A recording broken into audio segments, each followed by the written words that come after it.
Welcome to the Cardiff Critical Care Psychology Online Learning Library. Hello and welcome to the ICU Online Resource Library. The following slides will explain what anxiety is, where it comes from, and strategies for reducing it. It all starts with breathing properly. Anxiety, which momentarily stops you breathing properly, reducing oxygen intake, is a primal reaction to actual or perceived danger. Thousands of years ago, when our ancestors roamed the earth, they were anxious leaving base camp and reacted by either freezing, running away, fighting back, or playing dead. Fawning is another word for that. But they were anxious, they didn't know what to expect, and they were as anxious as the women folk left behind, who were there, reduced numbers and children to watch after. So they also were very, very anxious. And when one is anxious, the breath is momentarily decreased, leading to a variety of physical problems. And it's quite amazing that the majority of people do not breathe properly. People have to be taught how to breathe properly, such as musicians who play the clarinet, the trumpet, etc., wind instruments, athletes, actors who have to project their voices, people that do general exercise, yoga, Pilates, swimming. They've all got to be taught to breathe properly. When you think it's something that we do absolutely naturally, but it is not the case when we are faced with danger. And this is where it all starts, in the brain. And the brain is divided into three main sections. But the red part, the reptilian brain, this is what is activated when we feel anxious. We stop breathing properly because we're getting ready to either run away from the enemy, face the enemy, hide from the enemy, play dead for the enemy. It's a way of reacting, but our bodies will react in a particular way by stopping breathing correctly.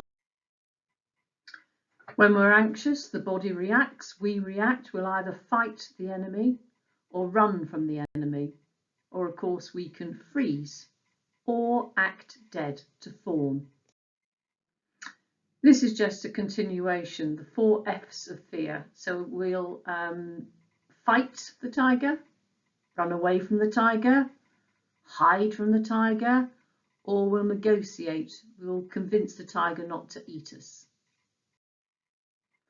What we do know is when we are anxious, the whole body gets activated in a negative way. So the nervous system gets activated, the heart will beat faster. We'll get aches and pains because all our muscles will tense up. Our breathing will become quicker. The heart will increase because it's trying to capture the oxygen that's being reduced. Cortisol and adrenaline will pump through the body. This is to get us ready for fighting or running away from the perceived threat. The stomach will churn, all very uncomfortable. So easier said than done. Notice when we become anxious and stop. Just notice where the breath is. Red alert, freeze. That's what you're sensing, freeze. And then breathe. Just do a recce. Is there actual danger around? No. Breathe again. And when it's safe to do so, when it goes into the green zone, safe to do so, you can relax, you can get back on with what you were doing before, to socially engage, to rest and reflect. So just to recap then, when we're feeling anxious, whatever's triggered that, actual or perceived danger, notice how the body's reacting and then react accordingly by breathing. Now you would think that breathing is the most natural thing in the world, and it is, except when we're faced with danger, perceived or actual danger. And the majority of people do not breathe properly. Some people have to be taught how to breathe. Musicians that play wind instruments such as the clarinet, the trombone, the trumpet, They're taught to breathe properly. Athletes are taught to breathe properly. When I say breathe properly, I mean breathing from the belly, where the breath is deep inside the body, not the top part of the lungs. Actors are taught to project their voices, and they need to be taught how to breathe properly, to have good posture. People that do any exercise, including yoga and Pilates, it's all part of the exercise. You are taught to breathe properly. How do we do this? Put your hand on your belly and breathe in through the nose.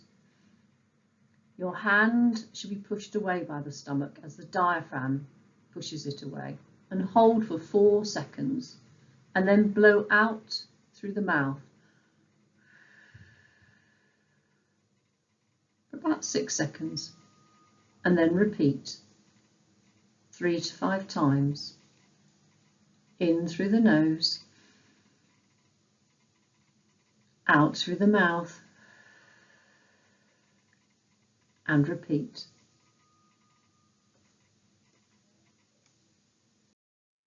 And these are some of the resources to explore. They're all free, so they're the various apps you can download. And then you can check out mindfulness classes, either online or local to you in leisure centres, YouTube videos and books. There's an array of them out and about. And I'd like to just thank you for taking the time to watch and listen to this resource. And remember to practice breathing in through the nose and blow out through the mouth. And repeat.